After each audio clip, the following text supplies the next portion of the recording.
Bueno, pues buenas. Arratsaldeon, ongi etorriak zinemagileen arteko elkarrizketen saio berri honetara, ekimen hau zineskolarekin, Donostia Zinemaldiarekin eta Koldo Mitxelenarekin lankidetzan egiten dugu eta helburua da balioa ematea zinemagileen beste ofizio horiei, lehenengo maila batean ez dauden ofizioei, zuzendariak ez direnei, ze azkenen finean beti zuzendari ez hitz egiten dugu. Kasu honetan, Jose Tirado dugu arte zuzendaria, ekoizpeneko diseinatzailea, parrezkari naiz, baina esalduko dizuet zergatik. Gero Pedro Martín Calero, gidoilaria, zuzendaria, biak etorri zaizkigu Ellanto filmari buruz hitz egitera. Donostia Zinemaldiaren aurreko edizioko sail ofizialean egon zen, zuzendaritza onenaren saria irabazi zuen Exeko Onfolinekin, eta topaketa honen helburua da beraiek guri hitz egitea zineman eta Ellanton eta genero zineman oso garrantzitsua den alderdi bat. Ellantok hainbat gai jorratzen ditu, oso unibertsala da, generoaren edo emakumearen aurkako biolentzia hitz egiten du, baina genero zinemaren baliabideak erabilita, beldurrezko zinemaren baliabideak erabilita. Eta genero horietan, ekoizpeneko diseinua, arte zuzendaritza oso garrantzitsua da. Beraz, topaketa honen kontzeptua da ekoizpeneko diseinuaz eta arte zuzendaritzaz hitz egitea, eta saioaren hasieran txantxa bat egin diet, urte asko daramatzat nik zinemari buruz idazten, baina inoiz ez dut argi izan bi kontzeptuen arteko aldea, eta Josek eta Pedrok esaten zidaten, bai, gertatzen dela, zen nolabait ingelesetik hartutako itzulpen bat dela. Eta nik,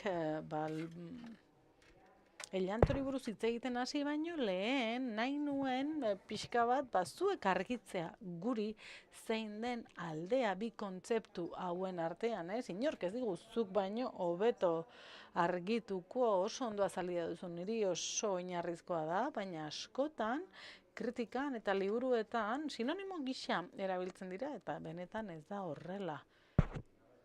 Bai, esaten ari nintzen, bai, ekoizpeneko diseinatzaile edo produkzioko diseinatzaile zinema Amerikarretik hartuta dago, Ipar Amerikako zinematik, production designer terminotik, eta galdetzen ziren, beti izan zara zu ekoizpeneko diseinatzaile? Ez, pelikula guztietan ez dago production designer, ez? Naiz eta ni arte zuzendaria izan, eta naiz eta ni azkenean izan ekoizpeneko diseinatzailea, ez da gauza bera, zer da?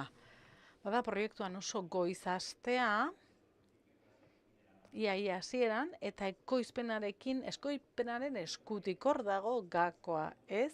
Elkarrekin ari gara diseinatzen nola izango den pelikula hori, ez bakarrik maila estetikoan edo bisualean, baizik eta guztia diseinatzen duzu, nola egingo den, batera erabakitzen da, eta niretzat garrantzitsuena dena, nola eta non inbertituko den dirua. Hori da garrantzitsuena, dirudi gure lana oso artistikoa dela, oso bisuala dela, baina nik beti esaten dut, baina niretzat sormena presupuestoaren kontroletik dator. Nik erabakitzen badut, baditut, sekuentzia honetan jarriko ditut edo beste honetan, edo gehiago jarriko dugu dirua lokalizazioetan. Nik horrela egiten dut lan, artistak gara,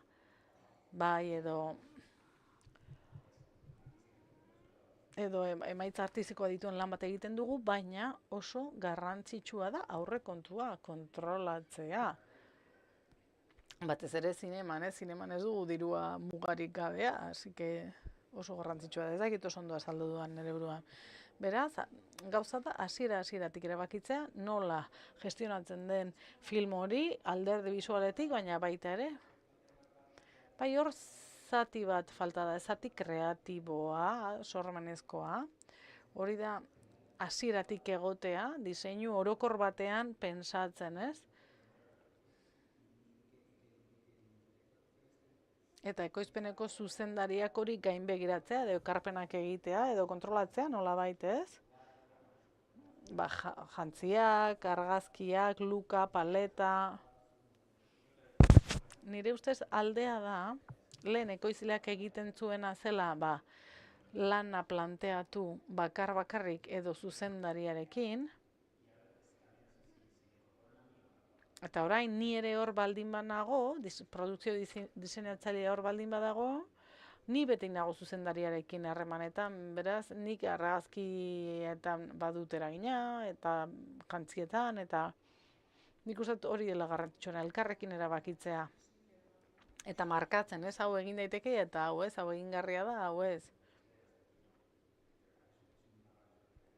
Baina sormen handia dago, benetan, ez? Aurrekontua kontrolatzea, kontrolatzeak sormen handia dauka, ez? Ikus ezagun nola lor dezakegun hau edo, ez? Bai, lortu behar dugu ederki, orduan goazen ikustera nola.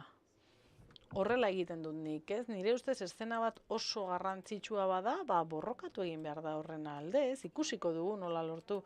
Eta zuzendaritza artistikoa gehiago dijoa gauza konkretuetara, ez? Eta behin ja erabakita gauzak nola egingo diren, baina koloreak erabakit, undurak, materialak, altzariak, hori geroago erabakitzen da. Baina ekoizpen diseinua lehenago dagoena da filmaren hasierako momentuan. Topaketa honekin hasi garenean esaten dizuen, ez? Oso garrantzitsua dela genero filmean, ez? Film baten unibertsoa irudikatzea, zer nahi duen zuzendariak kontatu, hori zaila da film guztietan, ez? Realitate bat sortu behar dugu hutsetik, baina niri genero zinema asko gustatzen zait, eta beti egin dut fantasiazko eta beldurrezko zinemarekin loturiko gauza asko, eta iruditzen zait exigentzia handiagoa duela, ze lekuekin loturiko guztia, agertokiekin, hiriekin, askotan historiaren zati da, zati aktibo gainera. Batzuetan agertoki bat gehiago da, ez, beldurra emateko, zuek geroago kontatuko duzu, baina zuen filmean badago hor eraikin bat, etxe sorgindu tradizionalen funtzioa betetzen duena, edo nola erabili espazioak beldurrezko egoerak sortzeko, erritmoak, aktoren koreografia, hau da, beldurrezko zineman, hor maixua handia, baina hor dago Dario Argento, ez, berak historiaren zerbitzura jartzen du arte guztia, adibidez. Guk Elianto ikusi genuenean, zinemaldian, arreta edo erakarri gintuena, edo atentzioa ditu ziguna izan zen, hor badirela hainbat elementu oso fisiko asko, historiaren zerbitzura jarri zirenak. Josek eta Pedrok material oso baliotsua eta erakargarria ekarri dute, hitz egingo dugun hau guztia ilustratzeko, erakusteko, nik hainbat gai planteako dizkizuet eta zuek bota nahi duzuena, ez? Askatasun osoz, eta hasteko, zuek komentatu duzuenaren harira, galdetu nahi nizuen, hor duzue gidaiak, Pedrok eta Isabel Peñak idatzi dute gidoia, eta ze ideia izan ziren, zein izan ziren Eliantoren produkzio diseinuko lehenengo ideiak, ez?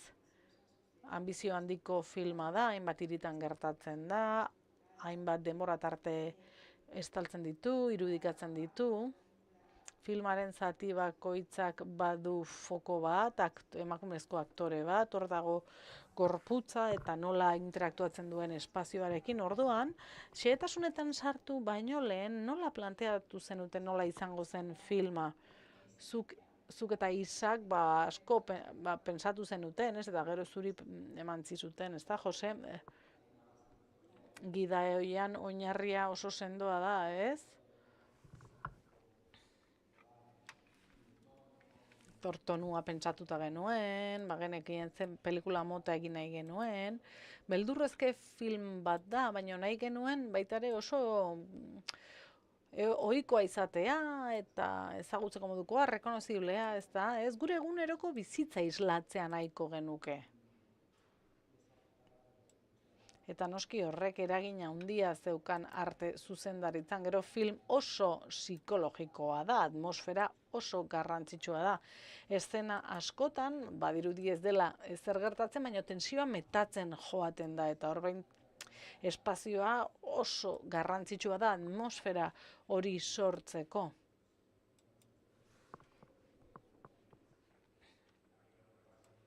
Neri gidoi bat jasotzen dudanen beti gauza bera gertatzen zait, ez? Nik Pedro lehendik ezagutzen nuen, batera ikasi genuen zinema eskolan.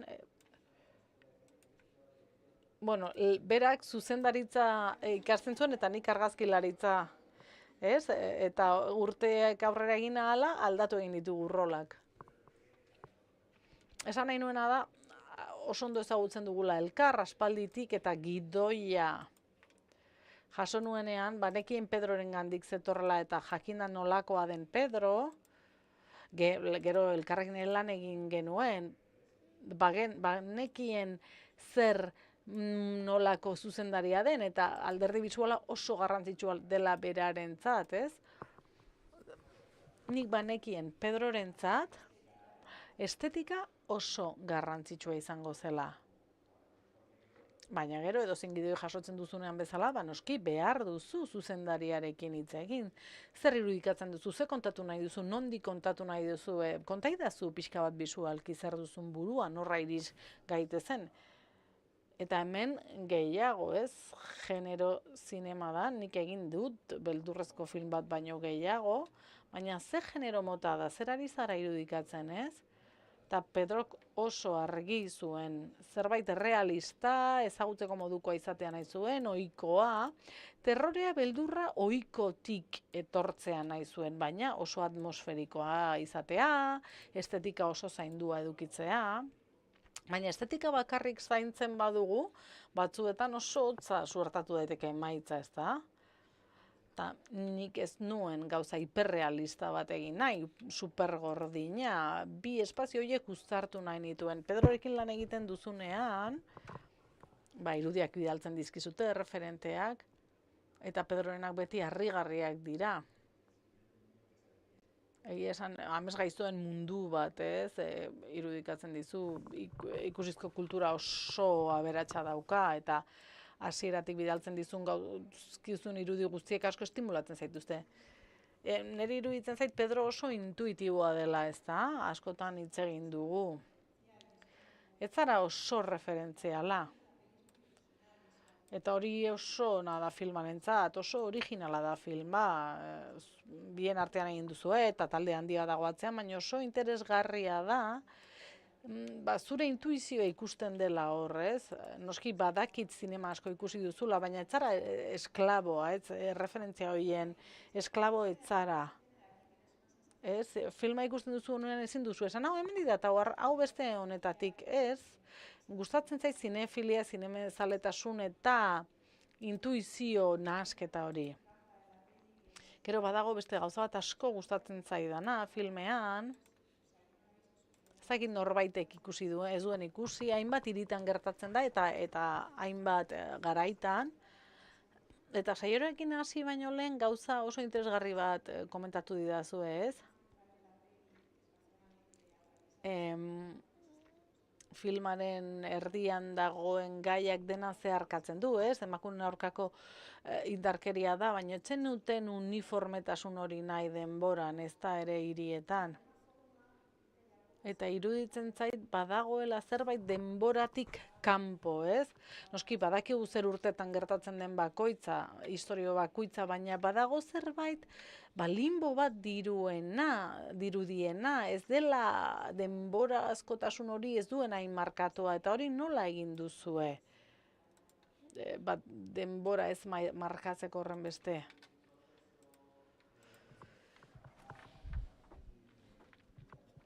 Hor bazen hainbat zalantza, proposamen egin genituen Josek eta nik, ez? Nahi genituen garai bakoitza ondo markatu bisualki, ez? Testuraren bitartez, artearen bidez, kameren bidez, eta gero konturatu ginen honena zela, gaitz hori gertatu dela iraganean, gertatzen ari dela eta tamalez gertatuko dela, etorkizunean denborazkotasun hori ez genuen markatu nahi. Nahi genuen denboraldetik batasun bat izatea, baina gero badira elementu batzuk, hor dago teknologia, markatzen dutena, noski, baina estilo bisuala batasun baterantz egitea nahi genuen. Uste dut hori izan zela hitz egin genuen lehenen gauzetako bat, ez? Pentsatu genuen, 3 hiritan gertatzen da, 3 garaitan, zer egingo du? Hori hitz egin genuen hasieran. Denak balio du. Film batzuetan, irudiaren ehundura erabiltzen dute, en fin, filma, digitala, gu hasi ginen bueltak eta bueltak ematen, argazki ilaitzako zuzendariarekin ere bai. Eta hori izan zen ondorioa. Eta zergatik ez dugu kontrakoa egiten? Zergatik bereizi beharrean ez dugu uniforma batasunerantz jotzen? Zergatik ez dugu mundu bat sortzen, non ez dakigun oso ondo non zauden zegaraitan. Noski, inoiz errealitatea zahaztu gabe, zientzia fikzioa izan gabe. Zerbait ondo ezagutuko duzuna, baina ez duzuna ondo identifikatuko zer garaitan den. Eta nola egin genuen? Erabaki bat hartuta.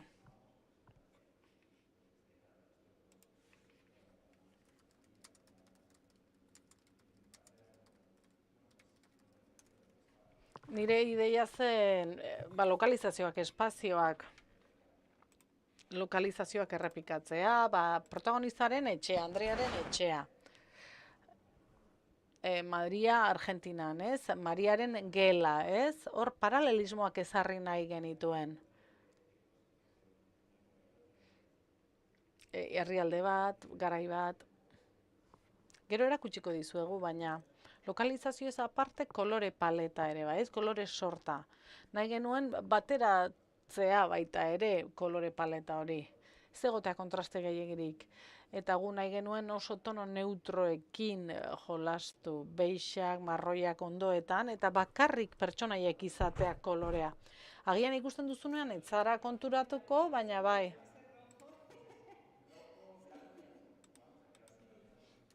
Ez, gorria, txuria eta urdina, ez, horrekin jolastu genuen, eta gero atzealdeak, marroiagoak, grisagoak. Materialak, adreiloa. Hasieran erabakitzen duzu, baina gero aurkitzen duzu, ez? Zu lokalizazioak bilatzen dituzu, esaten duzu. Nahi duzu adreiloa izatea, baina gero ez duzu aurkitzen. Baina batzutan bai. Ez, hau bilatzen baduzu, esaten zenuen, gero, Argentinara joaten ganean, etxeak izan beharko du adreiloa edo marmola.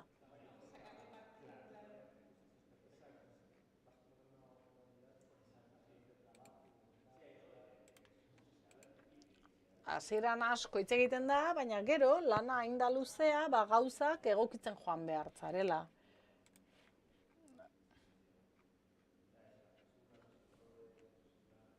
Ez, koloreak, ehundurak, planoak.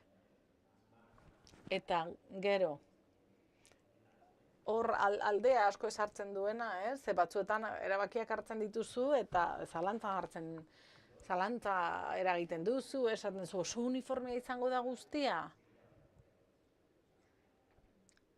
Ez, eta gero badakizu espainola hitz egin da, noiz den Argentina azentuagatik eta noiz Espainia, baina ez badakizu espainolik nola bereiziko duzu, ez? Ez da oso uniformea izango? Eta hasieran pentsatu genuen, ez? Protagonistaren izena jartzearekin batera ez dugu jarri beharko baita ere hiriaren izena? Ez genuen erabaki, ez? Baina hori da, Ingalaterran edo Frantzian egonez gero ez genuke bereiziko. Eta erabaki horiek hartzen dituzu eta gero ez dakizu oso ondo. Baina gauza batek bestera eramaten zaitu. Gero, hirien aukerak eta hiri horiek nola erakutsi oso erabaki interesgarriak iruditzen zaizkit. Ze, galdetu nahi nizun zergatik. Ez dakit testuan zegoen.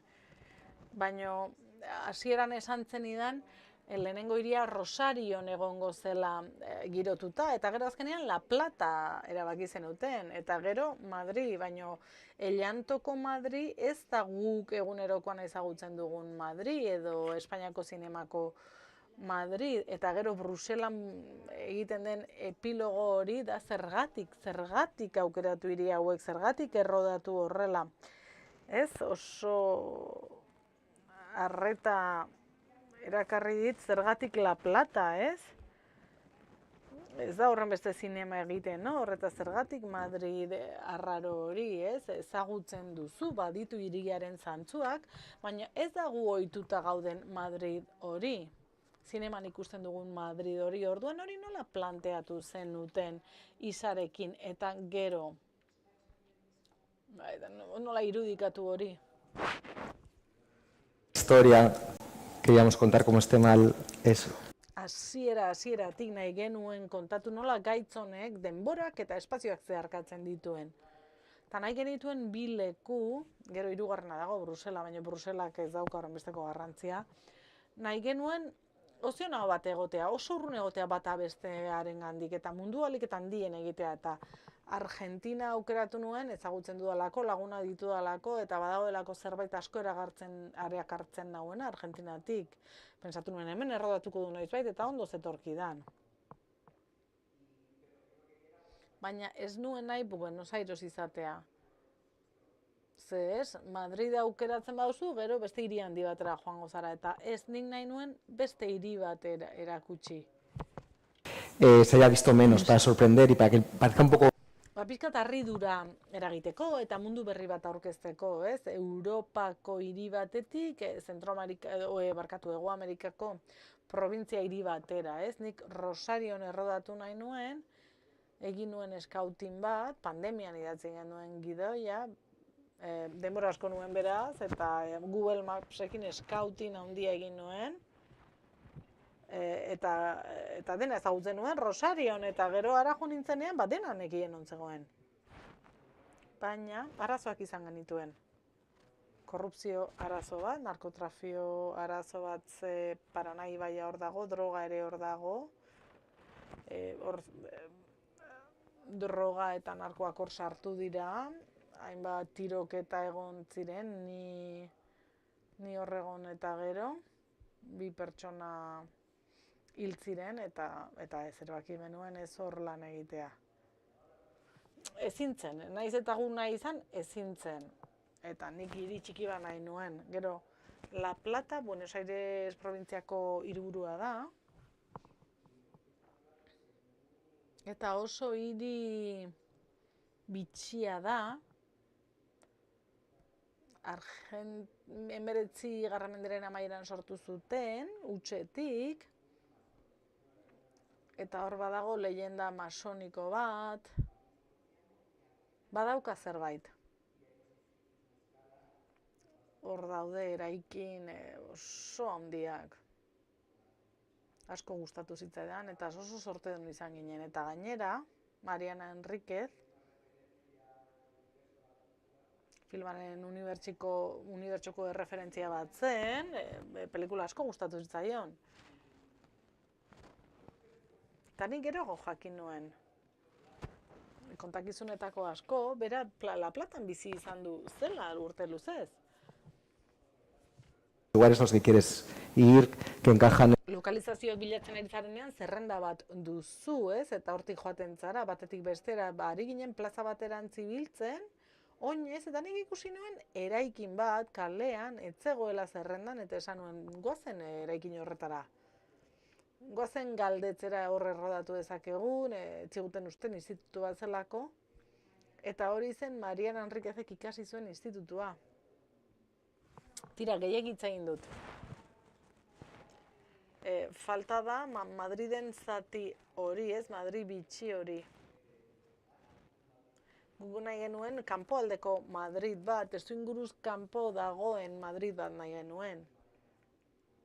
Betiko Madrid horretatik ateratzeko. ¿Por qué elegir Madrid? Yo creo que era natural, ¿no? O sea, Eta zergatik aukeratu Madri, Isa eta zuan bizizeratea aspalditik, hurbiltasunagatik asko. Nik nahi nuen gauza bat kontatu, ez dago honekin lotuta, baina orain etorri zait burura.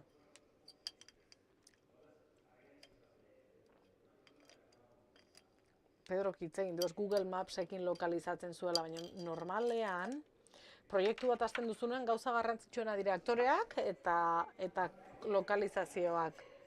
Importante si te marcan, yo diría que es casi el 50% o el 60% de mi...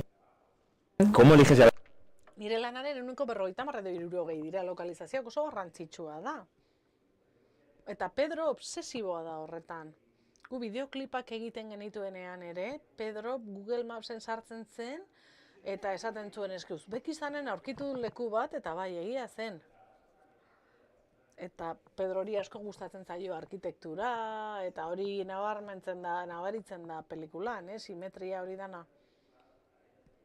Eta orduan berarentzat lokalizazioak oso garrantzitsuak dira eta horixe egiten du Google Mapsen sartzen da eta esaten du bada eraikin bat Georgian edo Torontora joan gintezke eta film honetan ere hau gertatu zaigu. Bera Rosariora joan zen, Rosarion dagoen plaza baten irudiarengatik, eta nahi zuen eszena bat hor gertatzea. Eta gero La Platara joan ginenean, beti eduki behar zuen, elemento arkitektoniko oso potente bat, eta lokalizazioak bai oso garrantzitsuak dira, pelikula baten estiloa definitzeko orduan, eta Pedro obsesiboa da. Esan lokalizazioak satanikoak ziren, ja atmosfera sortzen zuten.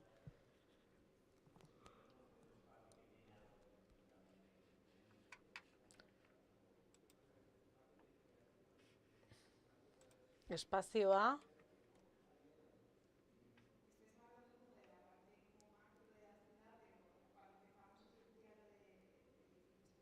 esaten genuen, gero eraikin txuri horretaz, ez? Gero hitz egingo dugu eraikin txuri horretaz, baina barneko espazioak ere oso garrantzitsuak dira, ez? Eta niretzat hori oso interesgarria da, Llanton. Barne espazio bakoitzean koreografia bat dago, objektuak, ze elkarrera egin duen pertsonaiak espazioarekin, dituen gauzekin. Filmeko eszena potentenetako batzuk, ez ditugu komentatuko, baina badira inpaktuzko momentu batzuk barruan gertatzen direnak, geletan, espazio itxietan. Eta nahiko nuke hau pixka bat lantzea edo sakontzea honetan. Nola planteatu espazio hauek, etxe hauek.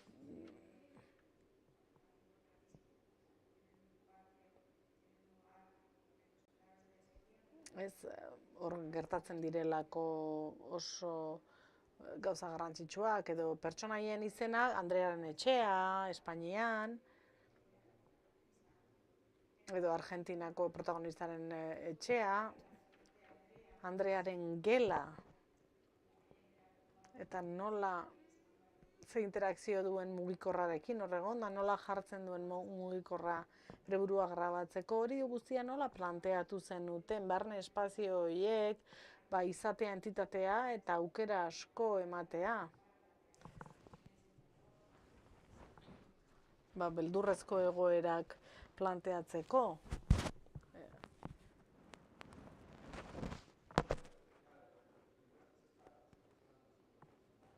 Espazioek asko hitz egiten dute pertsonaiez, etxe mota, bera Jose dekoratzailea oso ona da, eta bizitza daukaten lekuak bilatzen ditu. Askotan ikusten dugu Ikeako katalogak ematen dutela, ez beti dago esmek hozkailua eta espazio guztiak uniformeak dira. Baina dugun dosierretako hor baditugu dosier batzuk jarriko ditugu. Eta nik lokalizatzaileentzat egiten dut, beraiek bilatzen hasi baino lehen, nik nolabaiteko gida bat ematen diet. Eta hemen erreferentzia jartzen ditut. Eta beti jartzen dut ezer txuririk ez daitezela egon paretak txuriak, erabiliak izan daitezela egurrezko, persianak eta leihoak.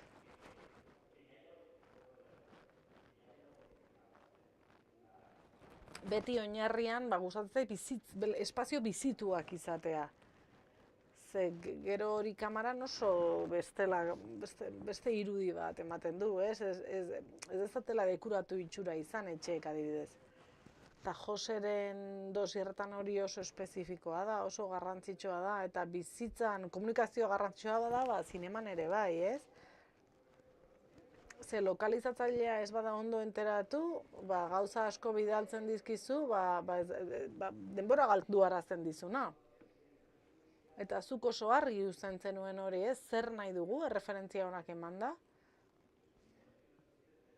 Hauek dira hasierako dosierrak, ez? Hasten ari zarenean, lokalizazioak bilatzen. Hemen badago Adreilua, adibidez. Andrearen urbanizazioa hor dago, non bizi den.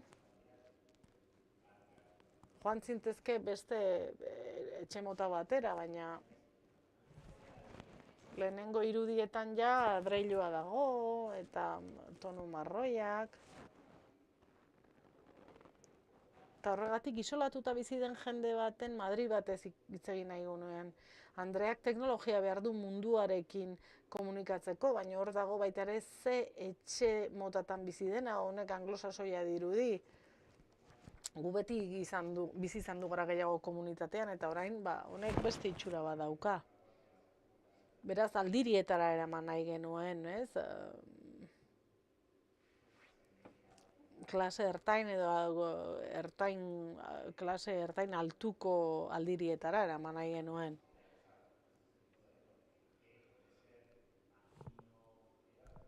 Hau izan daiteke hotza eta personalitate gabea, baina beti diot, ez? Naiz eta pertsonaia izan pixka bat gatzgabea, ez dauka zertan izan planoa eta txuria eta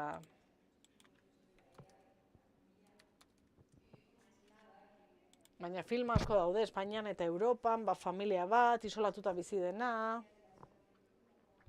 Baina isolamendua austeritatearekin nahasten da. Eta Ellantoren kasuan ez badakizu berak unibertsitatera joateko mugitu egin behar duela, ez dela bizi hiriaren erdialdean. Baina bizitzaz beteriko etxe bat dago, familia bat dago, elkarrera egiten dute, gauza pasatzen zaizkie.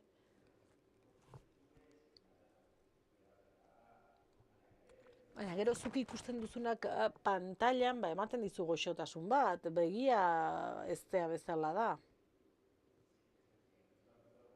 Eta filma ikusi baduzu, bai. Bat dator, ez, unibertsitatea ere, bai, unibertsitatea izan litezke, unibertsitatea aseptiko bat, txuri, aluminio eta metalkrilatozkoa, eta gu beste gauza bat erakutsi nahi nuen. Hor badaude Andrea, dago Argentinako pertsonaia Camila, eta hor, espazioak, barkatu gelaren tamaina, Andreak gela handiagoa da, zergatik, beste klase sozial bateko delako, alaba bakarra da, mimatuagoa, eta hori guztia espazioaren bitartez, eta artearen bitartez kontatu nahi genuen. Dena dela, filma ikusita, batez ere orain ikusi dudanean saioa prestatzeko, ikusi dut eszenario ohikoenetan, Andrearen gela, adibidez, edo unibertsitatean dagoen une hori, gertatuko zaionan lerketa gertatu baino lehen, badira gaiztakeria txiki batzuk, ez filmaren artean,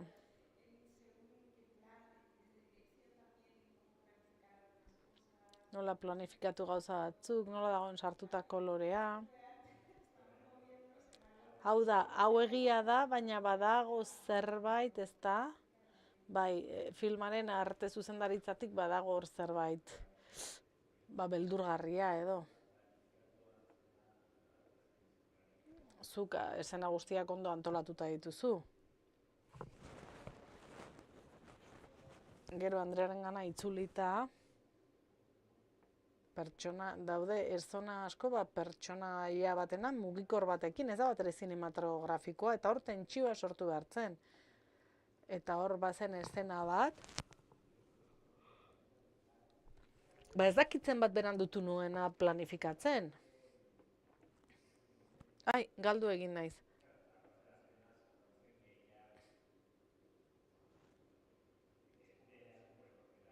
bai da, esena hori ez, beltzez jantzitako gizona deskurritzen duena lehen aldiz. Eta nik egia esan, irakurri nuen lehen aldian, ja beldurra matzidan, ez da? Jo ipurdia jarri zidan, orduan, esaten zen, hau beldurrezko eszena bat da, baina zaila den hau errodatzea, ez da? Baina Pedrok oso ondo egin zuen. Eta bai, ikusten duzu eszena bat da, eta beldurgarria da, guztiok egon gara gure gelan bakarrik gauez, eta pentsatzen duzu zer dago hor. Baina hori zinematografikoki kontatzea oso zaila da. Ze itxusia den, ez, pertsona bat bere aulkian mugikor batekin. Baina filmak badu gauza bat, eta da, eta filman zentrala izaten bukatzen duena da, film honek irudiarekin zerikusi handia duela, ez irudiaren misterioa eta begiradarena, eta hasieran esaten zenuen,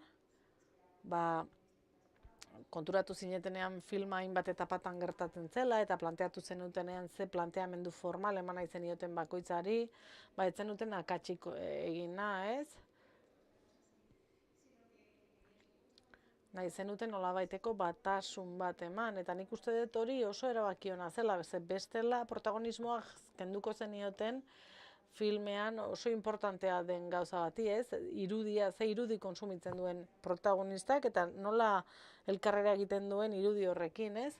Eta filmak beti kontatzen digu nola begiratzen diogun errealitateari aparatu teknologiaren bidez, ez? Mugikorraren bidez, edo bideoaren bidez, ez? Andrea beti dago mugikorrarekin eskuan, baina mutila kanpoan dauka eta behar du, baina irudiaren inguruko gogoeta bat dago hor, eta hori da filmaren puntu garrantzitsuetako bat, hitz egin dugu Arrebatoz, eta honekin lotutako beste film batzu ez, baina bada gauza oso simple bat, ez? Nola sartu teknologia horretera bat izan gabe, ez? Oso zaila da, eta Ellanton oso ondo konponduta dago, eta seguru etzela erraza izan maila guztietan, ez? Pentsatzen dut zaila dela hor ateratzea Spotify edo beste gauza batzuk, eta gero maila estetikoan. Nola bota WhatsAppeko mezuak oso ondo dago, nahi baduzu atzealdean jarriko dugu, oso ondo dago eginda, oso modu originalean, eta deigarria da, ze ez da ohikoena. Hainbat gai aipatu dituzu, baina orokortasunera jota, batasun estetikoa hitz eginda, guk mugikorrekin, ordenagailuekin, bideokamera zaharrekin grabatu genuen, hori nabarmena da, ez? Ze beste look vintage bat eman izan bagenio, protagonismoak kenduko lioke hor, hori izan zen. Erabaki hori hartzera eraman gintuen narrazioetako bat, eta teknologiak ere asko markatzen zuen. Azken finean, pelikulak errealismo bat bilatzen zuen, eta oso errealistak izan ginen teknologiarekin alde batetik. Egia esan nahasten ari naiz. Baina dosier honekin lotzen dena da, WhatsAppena.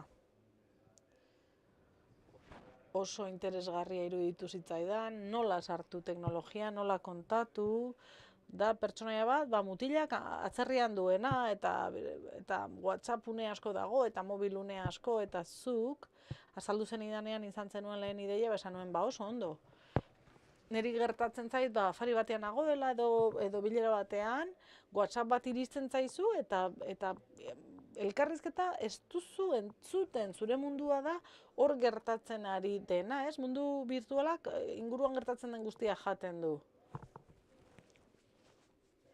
Zure mundua mugikorrean dago, eta ez mundu errealean, baina hori nola islatu? Nahi nuen, hori WhatsAppa derrepente ateratzea eta pantalla betetzea, eta hori ikusten ari zara.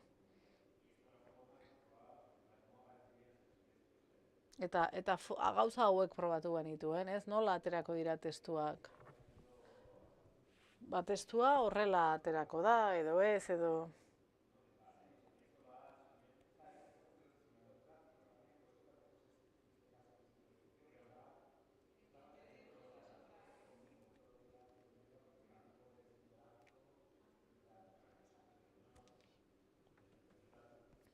Bedo, hau zen beste modu bat, ez bere burutik ateratzea eta pantalla betetzea, atzetik. Gidoia irakurtzen baduzu, ikusten da mezu guztiek pantalla osoa betetzen dute. Baina nik imaginatzen nuenak ez zuen funtzionatzen, beraz, beste modu bat bilatu behar genuen, bisualki erakargarria izango zela. Pentsatu genuen atzealdea lausotzea, adibidez. Mezuak hain dira luzeak, benetan galtzen duzula zer ari den gertatzen. Orduan honek ez zuen funtzionatzen. Eta hau da filmean pasatzen dena.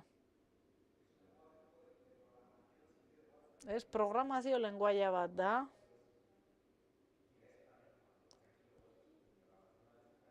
Baina ona iritsi arte, kriston lana, ez? Ideia hau oso ondo dago, baina pertsonaia horri gauzak ari zaizkio pasatzen, triste dago, beldurra dauka. Eta honek gehiegi tapatzen zuen, orduan nola uztartu, nola egin. Eta gauza oso errealistak erantzi, ez tik bikoitza adibidez.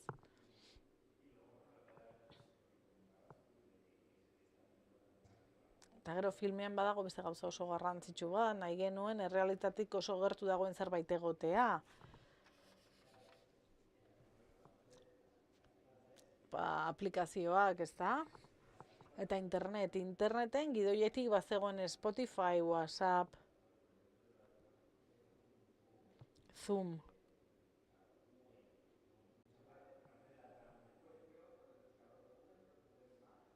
Google Maps asko zegoen.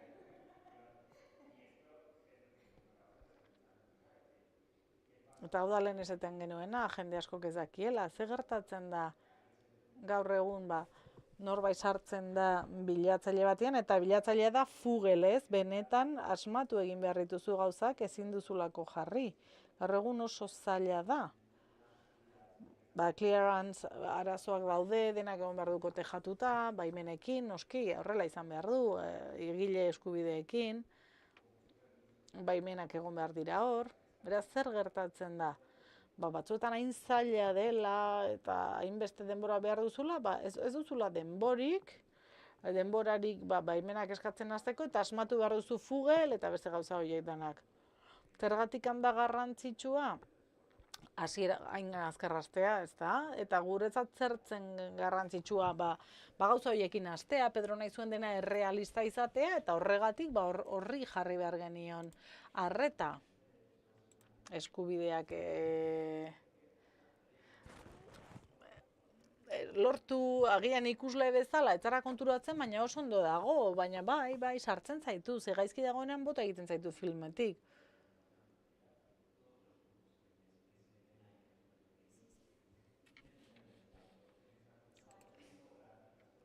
Hor, Spotifyekin hitz egin behar da, disketxeekin, zerrenda bat sortu behar da, lan handia da. Gero nik ez nuen inoiz egin, baina bilaketak software programa sortzen da, Google imitatzen, ez?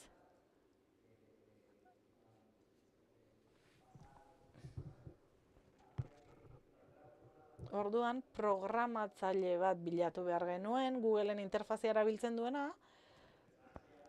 Pertsonaia da Andrea Martinez, ez? Zuk Andrea Martinez jartzen baduzu, 1000 gauza aterako zaizkizu, ez? Nire lehengusua. Eta hemen noski, pertsonaiaren argazkia behar dugu, eta orduan zuk bilaketa bat birsortzen duzu, eta gero iradiokizunak hasten zaizkizunean, zuk hori sortu egin behar dituzu, argazkiak ere bai.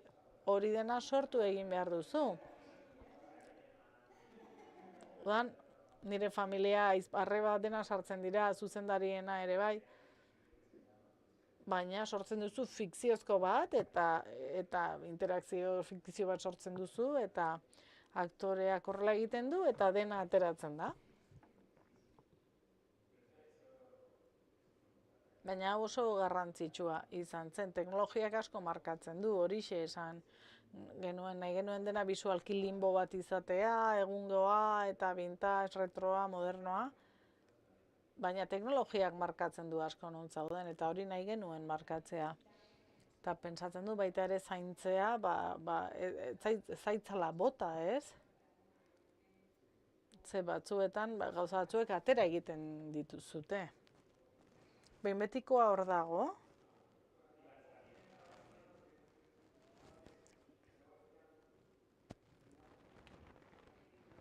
Eta hor, mezu zaharrak difuminatu egiten genituen, hau mugitzen joaten zen, scroll egiten.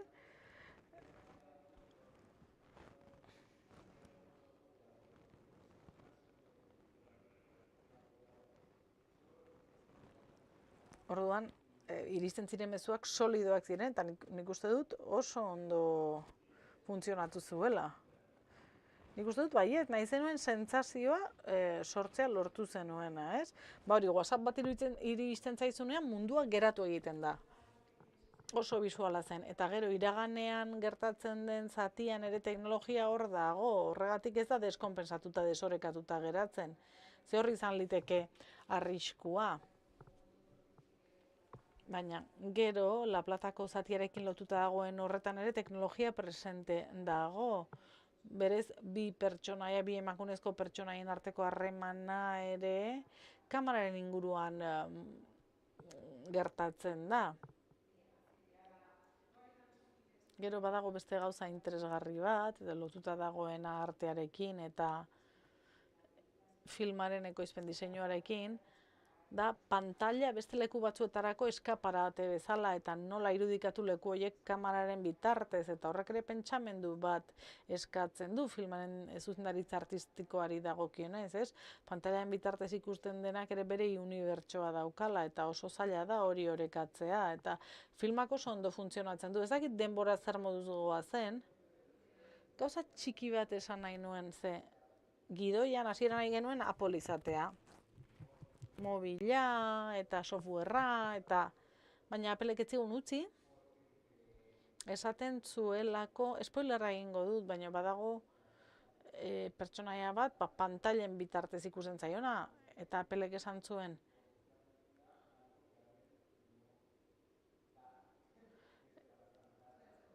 eta ezin dugu eskaini gauza bat Applek ez duena eskaintzen, ez dala fantasmak mamuak grabatzea mugikorraren bitartez.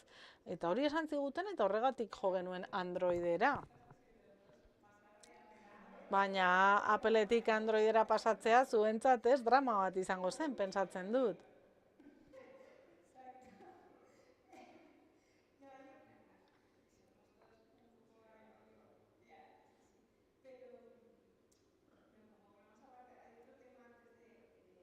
Badago beste gai bat, material gehiago erakutsi nahi baduzue, eta agian zuek zerbait galdetu nahiko duzue, orain aldaketa bat egingo dut, baina garrantzitsua da.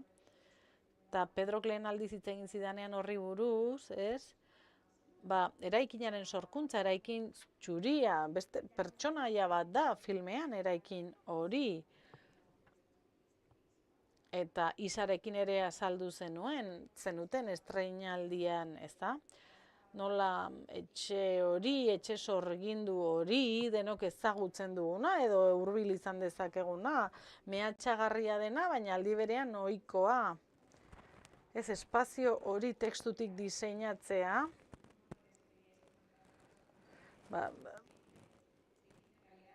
eraikin hori ez da existitzen, orain existitzen da. Baina zurentzat Frankenstein bat da, ez bakarrik maila teknikoan, ez? Muntatu behar duzute, kanpotik gauza bat da, barrutik beste bat, baina bada Frankenstein bat baita ere kontzeptualki. Ez, ideia nahasketa oso interesgarria da, eta nahiko nuke zuek horretaz hitz egitea. Gidoian zegoen kontzeptutik, pelikulan nahi ditugu genero zinemaren leku komun batzuk edo hartu, eta beste buelta bat eman, ez? Topiko batzuk edo betiko lelo horiek hartu, eta guk nahi genuen, etxe sorginduaren kontzeptu hori gure orainaldira ekarri eta orainaldi ohikora, ez da, kotidianora edo. Etxe sorgindua hau, topiko gisa, ez da egurrezko etxe bat mendi tontorrean. Denbora gabekotasuna duen apartamentu eraikin bat da, ez? Edozein lekutan egon litekeena.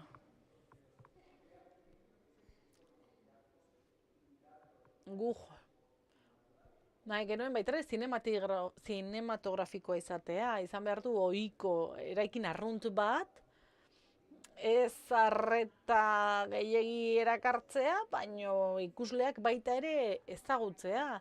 Baina aldi berean horrek beldurgarria ere, rekonozible ezagutzeko modukoa, baina beldurgarria ere izin behar du, ez? Leku guztietan daude horrelako eraikinak, ezta? Eta ezer gertatu baino lehen, eraikinak ja beldurra bezala ematen dizu. Orduan kontzeptua hor zegoen, eta gero eraikin hori aurkitzea eta munduko leku askotan egotea, hori izan da, egin dudan gauza zailenetako bat, baina jende asko lagundu zidan. Oso hartu genuen artea, VFX, argazkia, dena egin ahal izateko, ze gero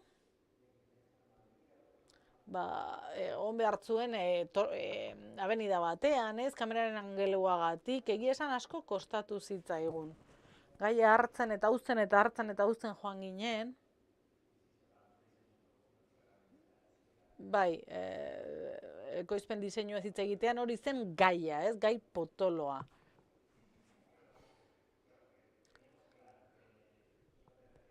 Argi genuen zerbait erreala egiazkoa izan behar zena, gero VFX ere bai, eraikuntza ere bai,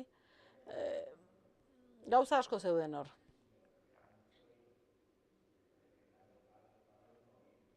Eta gero probatzen eta baztertzen joan behar genuen, probatu eta hanka sartu eta... Beraz, hasieran, hasi ginen bi hirietan bilatzen, Madriden eta Buenos Airesen eta La Platan, eta ikusi zer agertzen den. Eta gero gertatzen zitzaigun, mugatzen joaten zarela, Madriden bilatu genuen, etzen agertzen nahi genuena. Hasteko zegoen estetika, ez? Hemen dosierrean badugu. Para el edificio, ¿no? O sea, bueno, este era el interior. Dosier honetan eraikinentzat ere badugu zerbait, eta hau zen gure abia puntua. Gidoian beti jartzen genuen eraikin zuria, ez? Etxe ilunetik urruntzeko. Doan ikusi genuen Madriden gehiago zaudela horrelakoak, gutxuriak ez zeuden asko. Baina Madrilen askotan horrelako eraikin handi batek beste eraikin batzuk izaten ditu inguruan. Orduan gura genuen pixka bat nabarmentzea eraikin hori. 10 eraikin berdin baldin badaude, ez, guk baten irudiarekin geratu behar gara. Gero horrelako eraikin askok esi bat dute, eta guk ez nahi genuen pertsonaiak zuzenean sartzea, ez? Kalerako sarbide zuzena izatea, kaletik. Hiri baten aldirietan egon behartzen, ze bera aldirietan bizi da, eta beti etxerako bidean harrapatzen du, beraz ezin zuen Gran Bian egon. Eta gero lehenengo edo bigarrena izan behar zuen, eta sarbidea izan behar zuen, eta Madriden ez genuen aurkitzen eraikina. Eta Argentinan ere ez. Etzen agertzen. Claro, y luego cuando dices... Beraz gauza zailtzen joan zaigun, eta amaierako Frankenstein hori, esaten zenuenean, 5 eraikin erabili ditugu, ezta? Bai, 5 eraikin erabili ditugu bat egiteko, gero ikusten duzu eta ez zara konturatzen. Baina logistika aldetik oso zaila zen. Eta prozesuan, hori, bilatzen joaten zara, jendea joaten da osartzen, baina azkenean zer behar dugu? Goazen storyboard bat marraztera, ze bestela ez dugu ezer egingo. Hor duzu storyboarda? storyboardean geneuzkan planoak, ezta? Mundu guztiak jakin dezan zer ikusiko zen eta zer ez. Nahi baduzu dena erakutsiko dugu, Hau ez da irekitzen. Hau erabili genuena da, ezta?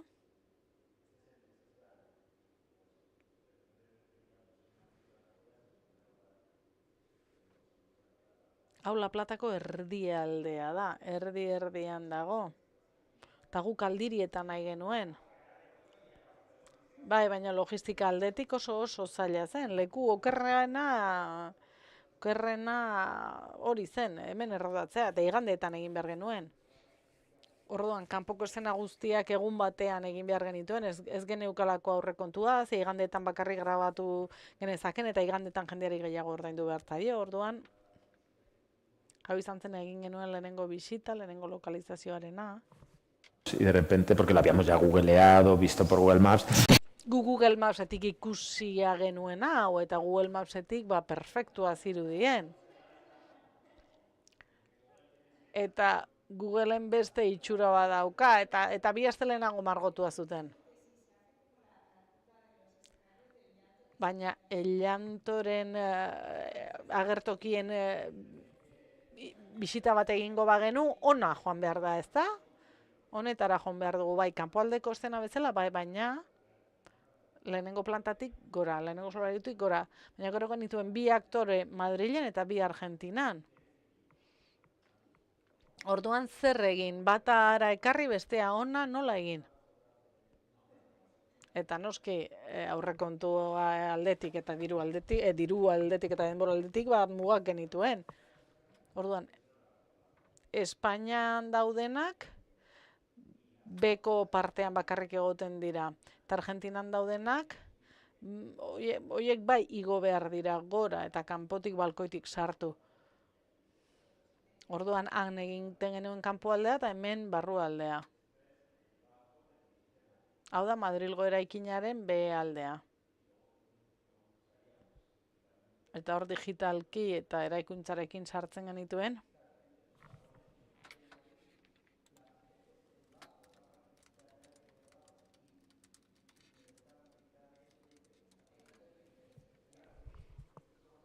Gero VFX bitartez bestea sartu genuen. Hor hasten da goiko balkoia, Argentinakoa, goien dagoenarekin, baina hau da benetan nola zen Argentinako eraikina, baitzen gaizki egon gortik sartzea.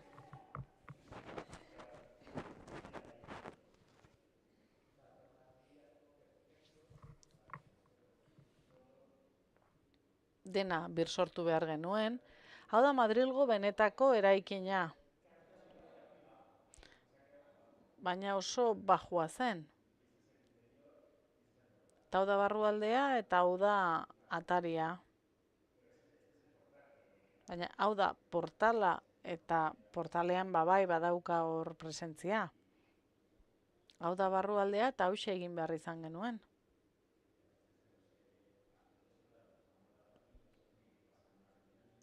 Hau guztia Argentinan pasa behartzen aldi berean, ekipoak koordinatu behar genituen, bi herrialdetan, zehara iristean hasi ginen hau errodatzen, neurriak hartu genituen, guk tapoi hau egin behar genuen,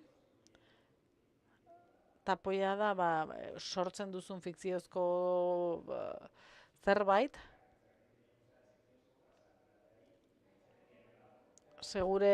gure aktoreak kiosko hori erabili behar zuen salto egiteko.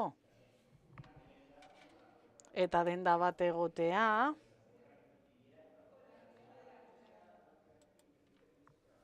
Baimenak eskatu. Hori da denda, hori da gure atea.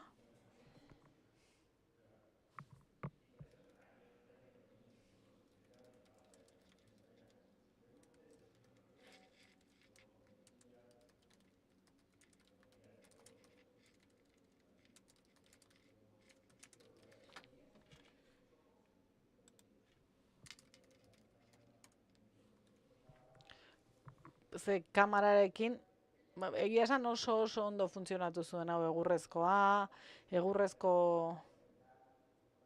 ze metalezkoak dirutza ziren eta denbora eta gero akatsak egon ziren.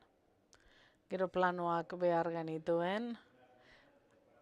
Ari ginen Argentinan errodatzen eta planoak falta zitzaizkigun. Hori askotan gertatzen da montatzen ari zarenean.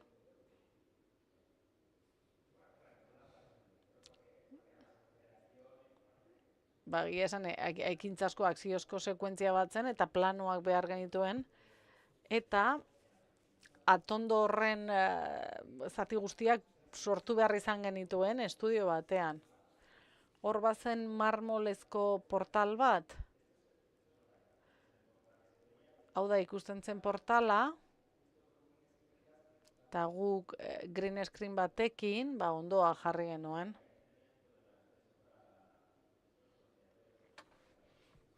Da guk hori gurpildun aulkientzako gauza hori kendu egin behar izan genuen, ez genuen teknologia hori izatea nahi.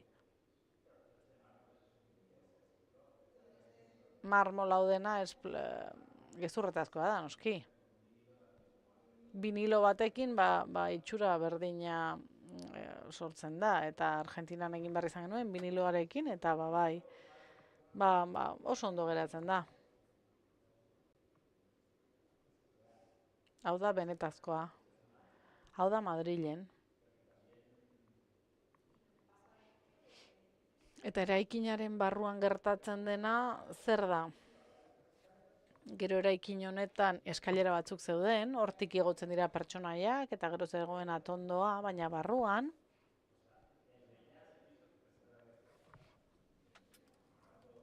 etxearen eskailera burua edo hau zen, baino etxe barrualde bat zen, benetan. Baina etxe horrek ez zigun balio, ze oso etxe txikia zen, eta guk hor behar genuen. Etxearen estiloa ere ez zen, guk beste zerbait behar genuen, autentikoagoa. Orduan, lokalizazio batentzat bost espazio sortu behar izan genituen. Hau da storyboarda, ezta?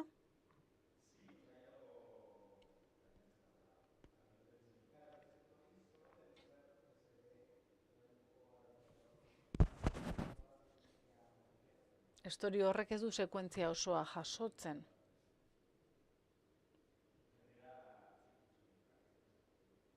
Frankenstein bat, da ez? Pieza asko eginiko gauza bat da.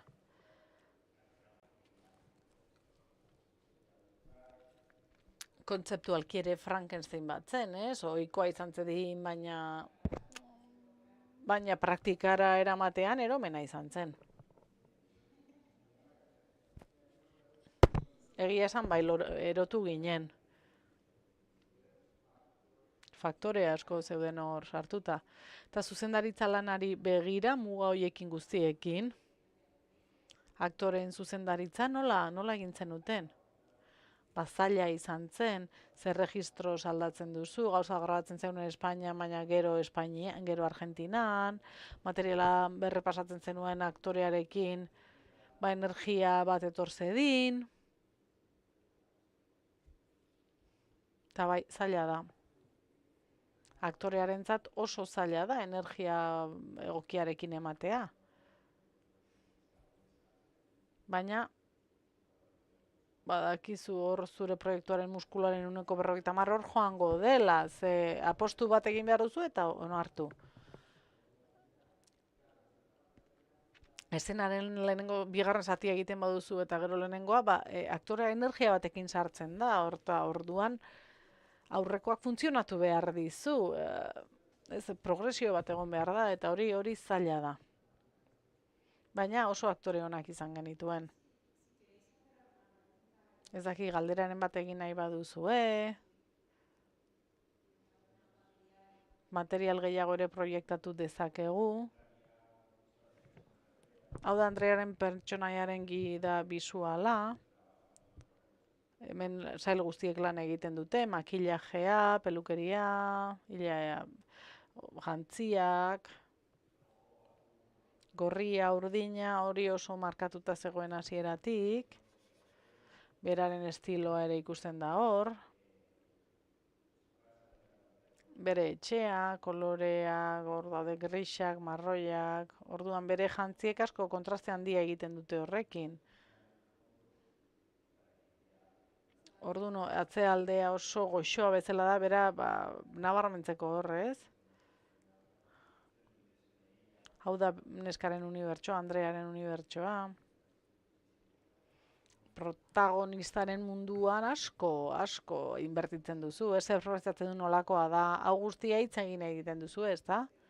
Baize gidoitik, eta zu estetika hain garrantzitsua izanik zuretzat, asko pentsatzen duzu gauza hauetan, bai, asko pentsatzen dut, baina filmean argi nuen, hau etzela bideoklip bat, etzela iragarki bat, hemen pertsonaiek ez badute funtzionatzen, ez du funtzionatuko. Orduan hori zen garrantzitsuena, eta hori gidoitik zegoen hor. Orduan gidoian oso seguru geundenean gure pertsonaiak indartsuak zirela, hauek osagarraiak ziren. Nik beti izan behar du berak Pedro pentsatu duena gogoan, ez? Nola pentsatzen du neska honek, nola jantzten du, ze musika entzungo luke, zer izango luke bere gelan. Niri asko gustatzen zait seta muntatzera joatea, eta gero pentsatzea, hau zergatik dago hor, zergatik ez, bera altxatzen da eta zer egiten du, hau egiten du, jaikitzen da, nik nire gelan egingo nukeen bezala. Hau hemen daukat, ze hau erabiltzen dut honekin edo ez.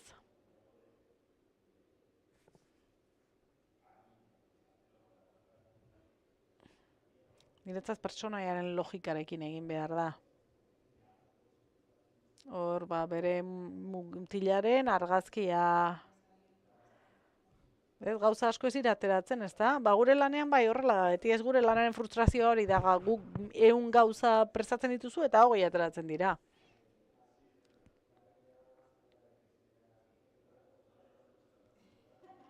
Hemen aktorea da garrantzitsua, ez zure egoa. Baina aktorei horrek asko laguntzen die. Onartzen dute. Baina hori horrek laguntzen die aktorei, baina ikusleei ere bai. Ze atzeraka ematen du ikusten duzunean, ikusten aritzarena dela dagoen bakarra. Ze batzuetan hori gertatzen da. Zuk ikusten dagoena da planoan ikusten duzuna bakarrik. Eta asko hobeto egoten da, badakizunean gauza gehiago daudela, ikusle bezala konturatzen zara hortaz. Edo eszenak hasten direnean, ez dakit, batzuetan ez dituzu gauzak hasieratik harrapatzen, ez? Gehiago nabaritzen da, gauzak hasita harrapatzea da naturalagoa nire ustez. Ze bizitza horrela da. Bai, nik zireen eskolan ikasunean, ez? Victor Erizeri buruz esaten zuten, zergatik egiten du horrelako atretzoa, gero hori sentitu egiten delako. Niri frustrazioa ekartzen dit, baina bai, ulertzen dut garrantzitsua dela. Hor dago bere mundu bisuala. Hau tontakeria bat da, eta gero ez da ikusi ere egiten, baina esaten genuen, bere gelan dago. Filmaren zati handi bat bere gelan gertatzen da, eta nola egiten dugu pertsona gazte baten gela. Eta denbora asko egongo da ohean. Orduan pareta hau asko ikusiko da. Orduan ez da planoa izan, sakontasuna behar dugu, orduan nola egin horrelako gela bat. Posterrez betetzen duzu, ez? Baina ez genuen hori egin nahi. Zerbait desberdina egin nahi genuen. Mural bat egingo dugu bere atzean, eta hori ere eromena izan zen. Ematen du tontakeria bat, baina ez, ona iristeko buelta asko eman genituen. Hau oso arraroa da, edo hau?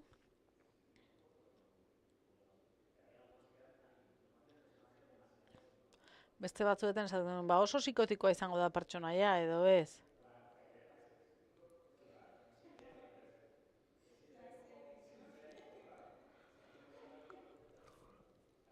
Siempre, sí. Claro, y esto era porque también ella... Bera ingenieritza industriala ikasten ari zen, orduan, ez, pentsatzen genuen, agian berak marraztu ala izango du bere murala, ez?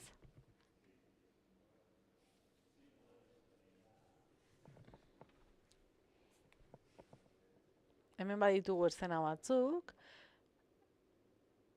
eta bai, bere etxea oso ondo geratu zen, eta ikusten dira, hor ikusten da murala, baditu arkitekturako planoak, eta ingeniaritzakoak, gauza asko, horrek kontrastea egiten du Mariren pertsonaiarekin, ez da? Bera ez dago eroso hor. Ez etxe horretatik botatzen ari zaizkio.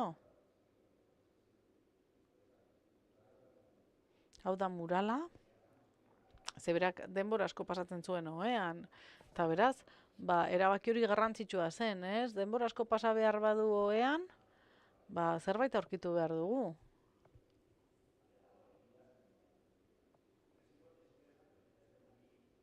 Baina interesgarria da Mariri buruz esaten duzuna, ze errepikapenekin jolasten dugu, oihartzunekin.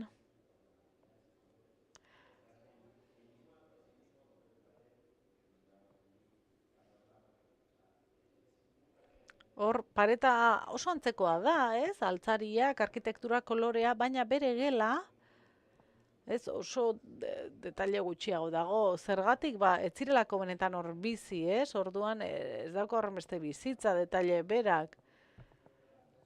Ez, familia hau asko mugitzen zen. Eta bera familia mailan ere, kanpoan sentitzen da. Amaren ausentzia ere hor dago, orduan, jolastu nahi genuen horrekin. Eskeletoa berbera da, materialak, ehundurak. Horre ispilu bat dago, zergatik tapatu zenuen, gogoratzen zara zergatik? Ez dakit zergatik kendu egin genuen. Baina pertsonaiari buruz kontatzen dizuna oso desberdina da. Eta ez dakit gehiago badugun.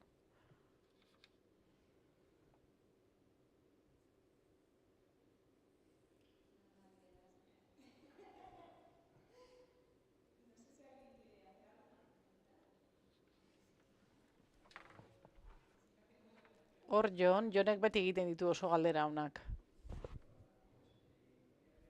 Nik bi galdera egin nahi ditut.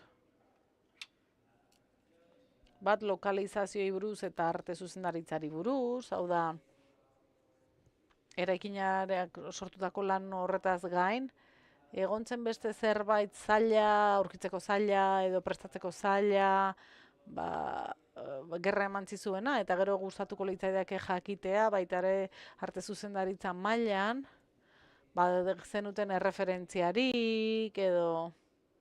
Zagit ze pelikula ikusi dut, oso garrantzitsua da, eraikina oso ondo dago.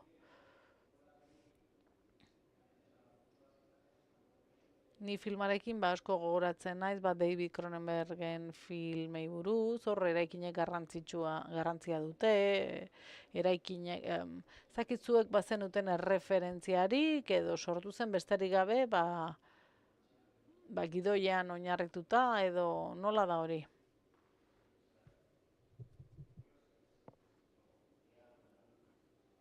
Azkenean gure lana asko da hitz egitea, probatzea, hankasartzea.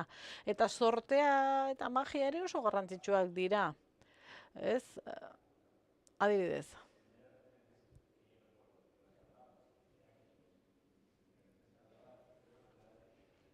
Pedro Kieslowskitaz hitz egiten zigun, ez? Cahiers du Cinema aldizkarian, kritika batek esan zuen oso Kieslowskiarra zela, eta egia esan zoriontsu egin ninduen, ez? Ez dakit gero ikusiko den, ez? Ez dakit hor Kieslowskiren Azul pelikula edo Bleu pelikularen edo Rouge pelikularen referentzia bat badago, ez? Baina hor bat zegoen elegantzia bat, naturaltasun bat, ez, agian horri erreferentzia egiten ziona, ez, unibertsio hori oso estetikoa zen, enkuadre oso prezisoak zehatzak ziren, baina gero argazki dosierra hau genuen, ni publizitatean eta bideoklipen mundutik nator eta saiatu nintzen ez erreferentzia asko erabiltzen zinemakoak, ez? Ze bestela kopiak egitea, plagioak egitea oso erreza da. Eta nik hortik ihes egin nahi nuen. Eta Kieslowskirena geroago sortu zen, ez? Beldurrezko film batean erreferentzia hori izatea oso fuertea da, eta nik berriz ikusi nituen Kieslowskiren pelikulak, eta aktoreak filmatzeko moduan agian ere gogorazten du Kieslowski. Konstantza Sandoval argazki zuzendariak Dosier hau sortu zuen, eta hor hitz egiten da testura zinematografikoa bilatzea, argi naturalista bilatzea, estilizatua, volumenarekin, argia justifikatuta. Orduan, Konstantzarekin hitz egin ondoren, Dosierra prestatu genuen, Joserekin partekatu genuen, mundu guztiak izateko ikuspegi global bat. Ohiko eszenak, eta hor derrepente hausten duzu zeruko plano batekin, argi errealista, baino itzalak markatuta, pertsonean den gauza kristalezko testurak, gero Espainiako zatian oso neguko zeru hori, lainoz betea. Eta gero badago gauza nik aurkitu egin nuen, azuk argiago zenuen, baina nik aurkitu egin nuen. Izan dadila, uniberso bera, baina kontrastea egotea Espainiako eta Espainiaren eta Argentinaren artean, eta hori ematea klimak eta gero herrialdearen identitateak, Espainiako zatia zen negukoa, hotza, kolorea, griskara, ez? Eta Argentinan uda zen, orduan beste argi bat dago, gero Pedro askotan izan da han. Eta ni hasieran nuen ulertzen eta esaten nuen, bai, egia da. Ikusiko duzu nola Buenos Airesen natura den zoragarria, Hego Amerikako natura da zoragarria, zuhaitzak, landareak, egia esan izugarriak dira, eraikinetan sartzen dira, oso handiak dira, orduan hori ere nahi genuen ikustea.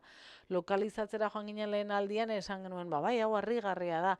Orduan saiatu ginen Espainian ez egotea landarerik, egia esan nintzen bat ere zaila izan, oso erraz jarri ziguten. Orduan Espainiako zatian ez dago landarerik, eta Argentinara iritsi genean natura hor dago zuhaitzak, vegetazioa, eta hori zoragarria dago, ez?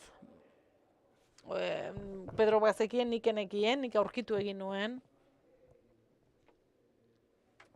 Orduan gero baita ere, sasoiak, ez da, bagenekien ipar hemisferioan errodatuko genuela, gero hego hemisferioan, batean negua, bestean uda. Orduan guretzat garrantzitsua zen urteko sasoiak, urtaroak oso muturreko, oso desberdinak izatea leku batean eta bestean, ez? Argia asko aldatzen delako, eta guk ez genuen nahi izatea oso sasoi edo urtaro antzekoak udaberria eta udara. Baizik eta negua eta udara, ezta? Eta Brusela zergatik, hirugarren leku bat behar genuen, eta behar genuen Mariren historia horrondo aukatzea, eta tira hor errodatu genuen. Ez genuen. Eta erreferentziaren galderari ezakitera entzun diodan. Zepena ez dut ekarri, baina Pedroren erreferentziak zoragarriak dira, argazkiak, pinturak. Ez dira zinemako erreferentziak izaten. Berak zinema asko ikusten du, noski, baina asko gustatzen zait ez izatea erreferentzia zinematografikoak, zehala ez zara lotzen. Orduan hor dago pintura, argazkilaritza, fotografia. Hor zegoen Kieslowski eta ezagit zerbait. Gehiagotaz hitz egiten genuen. Bai, saiatzen ginen ez gehiegi hitz egiten ez kontaminatzeko. Batzuetan Lynch, ez beldur atmosferiko hori, gauza raroak, bai, agian Lynch ere bai dago hortik, baina tira ez dugu Lynch izan nahi, ez dugu berarekin konparatu nahi, baina bai. Eta gero filma estreinatu zenean, jendeak hitz egiten zuen beste referentzia batzuez, baina gu ez ginen horri islatuta sentitzen.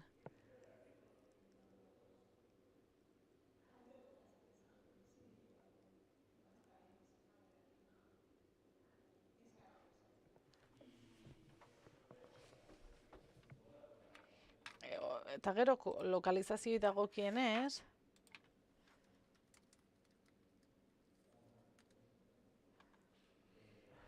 It Follows ere hor zegoen, baina, bueno, hitz egingo dugu horri buruz. Dokumentu hau egiten dut nik eta gero mundu guztiarekin partekatzen dut, eta hor ikusten duzu pixka bat filma. Ez ikuspegi orokor bat ematen dizu. Ikusten duzu nolakoa izango den zure munduan. Hau da Pauren etxea. Baina hau erabili genuen, Andrearen etxeko garajea zelako, baina txuria, hau egurrez estali genuen, eta Australia zen, sotoa.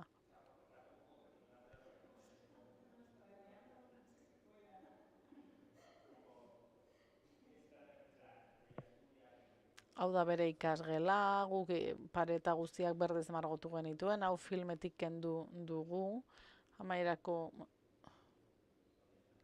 bera bankuan dagoenean. Ez komisaldegia dago kenduta. Hau den unibertsitatea. Hau unibertsitatea da, benetan, Leiho Borobiloiek. Bai, baina 3 unibertsitate desberdin nahaztu ditugu hor. Baina apustua da. Ze zuzendaritzak esango dizu ez, edo produkzioak. Gero ikasgela oso ondo geratu zen, baina hau zen gure 10. aukera, baina beste lokalizazio baten ondoan zegoen. Ze saiatzen zara, bai, lokalizazioak gortu egotea batzuk bestetik. Ze ekipo guzti alde batetik bestera mugitzea, oso zaila da. Ze bezala aurrekontu handia izan behar da, baina esan diezazukete unibertsitatea bat da. Eta guk ez gu nahi dugu jola hau hemen egotea, hau zoragarria da, eta hau. Gero, gu zena garrantzitsua bat ziren borrokatu egiten ginen gauzak horrela izateko, ez? Guk ere negoziazioa gure lanaren zati da, noski ez. Gero gauza bati egiten diozu referentzia denbora guztian, eta segurenik oso zaila izango zen kudeatzea, ez bakarrik errodajean, baizik eta prestakuntzan, hau da, jakitea, bazato zela zu publizitatetik eta bideoklipetatik, baina batez ere publizitatetik, eta baina hor esteta izan zaitezke, baina zinemara eramaten baduzu lenguai hori, agian ez du hain ondo funtzionatzen, orduan ezagit hori nola kudeatu zenuen zuk. Hasieran banituen plano batzuk pentsatuta, eta oso aukera zinematografikoak, baina horrek pertsonetatik ateratzen zaitu. Behar duzu sinpletasun handia, eta gero errealitateak publizitatean 5 plano egin ditzakezu egunean, edo 7. Hemen hori 5 minututan egiten duzu. Eta gero nire taldea, egia esan horrelako taldea izatea estresagarria izan zen nire, eta Josek film askotan parte hartu du. Ez dakit zenbat, filmak eta seriak, baina niretzat lehenengoa zen, eta orduan berak Sorogoienekin lan egin du, eta niretzat Isabel Peña, ekoizpen taldea. Orduan ni bezalakoa, nire adineko jendea zegoen, baina beraiek esperientzia handia zuen, eta asko lagundu zidaten. Baina gero horrek presio ere ekarri zidan, hor beren mailara egon behar nuen. Oso polita, baina estres handia, hor non dago nire lekua.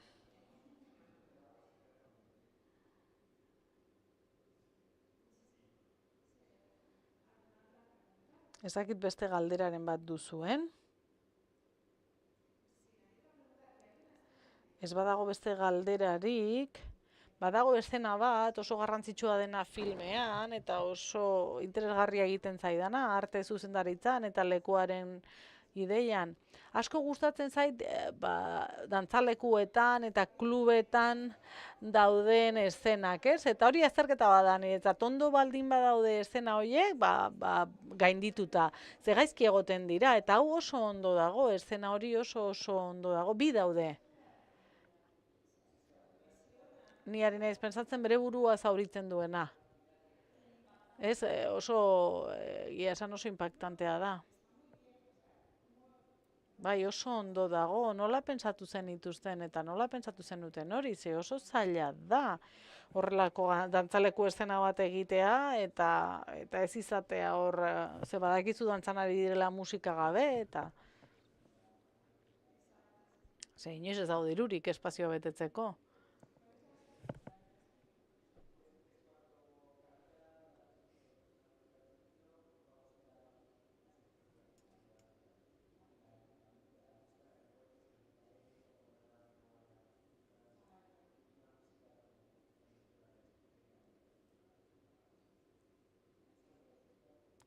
Hor bada, Mariren bila joaten denean Kamila, eta badakilako horra aurkituko duela, eta dantza egiten dute gero komunean, beste musika batekin. Bai, kostatu zitzaigun musika aurkitzea, baina bai, aurkitu genuenean horixe izan zen. Ez dakit horrek ekoizpenarekin zer ikusia duen, ekoizpen diseinuarekin, baina nire sentsazioa zen, ez, mixtape zahar bat zela, ez, kanta kasete bat, eta nola horrek ere baldintzatu egiten zaitu. Ulertzen dut, horrek baietz, baldintzatzen duela, ze musika oso presente dago. Eszenaren oroitzapenak ditut orain. Orduan gidoian argi berezi bat erabili zen, Konstantzarekin hitz egin genuen, jantzi proba bat egin genuen, argi proba bat, oso ondo funtzionatu zuen eta lasai geratu ginen. Eta une batzuetan pertsonaia bafle batekin talka egiten du, eta horrek soinua uzten du, eta hor, badago zerbait eszenan oso ondo dagoena, nik esatea gaizki dago, baina argi estroboskopikoa denez, batzuetan irudi finkoak ikusten ari zara, ez dago mugimendurik, da beltza, argia beltza, ez dago mugimendurik. Nik ordenagailu bat erosi nuen, behar nuen, eta ni hasi nintzen muntatzen, eta muntatzailearekin montatzen nuen, eta asteburuan nik montatzen nuen eszena hori bideoklip bat bezala. Nik uste dut hori nabaritzen dela, ez artisa hutsa da. Eta horre irudi finkoak daude, eta horrek finko egiten du, ez zara konturatzen, baina badago zerbait arraroa, eta bai. Ez, edo ikusten duzu eszena, eta esaten zu nola egin dute hori. Agian filmean oso argi ikusten da, eszena horretan denak bat egiten du. Hor dago abestia, argia, estroboak, koreografia, mugimendu horiek, ez, izan daitezkela dantza edo posesioa, eta gidoian hori jasota zegoen bera dantzan ari da, ez dakizu droga hartu duen, edo zerbaitek poseitu duen, edo dantzan ari den, edo krisi bat izan duen. Ez, seguruena pentsatzen zu droga gaizki egin diola, baina badago zerbait arraroa. Orduan hori asko entxaiatu zen estanteekin eta ikus efektuekin, eta talka egiten zuen, baina noski hori ondo orduan tabernako barra batera ikizen, orduan dena gezurra da film honetan.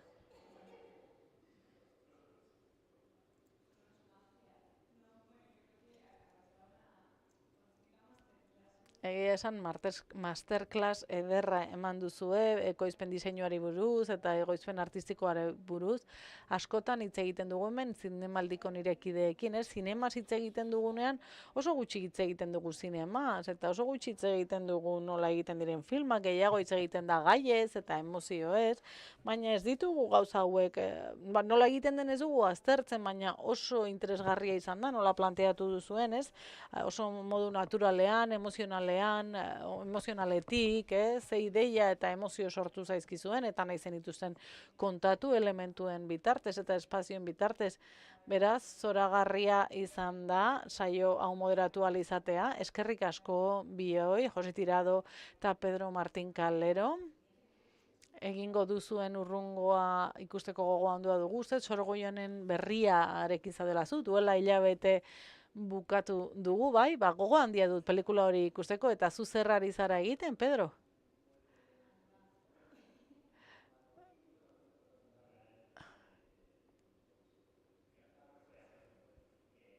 Ez dakit zenbat azaldu daiteke, baina bai, gotorleku batera iki dugu.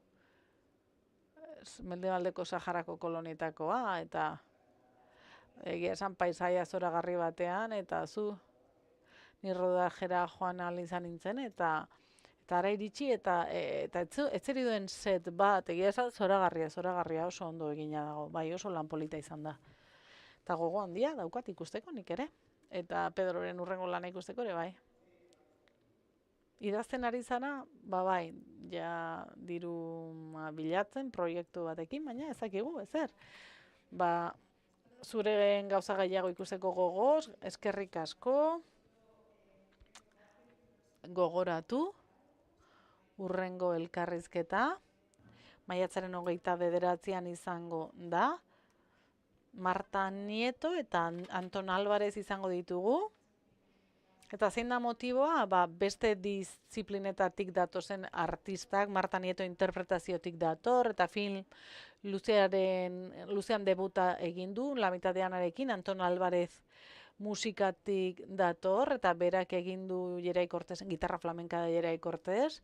Pentsatzen dut bi filmen inguruan hitz egingo dutela, eta zer den, mundu horretan sartzea, ez dena zure mundua, baina hor bukatu dutena. Beraz, seguru oso ondo dagoela, eta gonbidatzen zaituztegu ona etortzera. Eskerrik asko zuei etortzegatik, eta eskerrik asko zuei nola ez, hemen egoteagatik gurekin.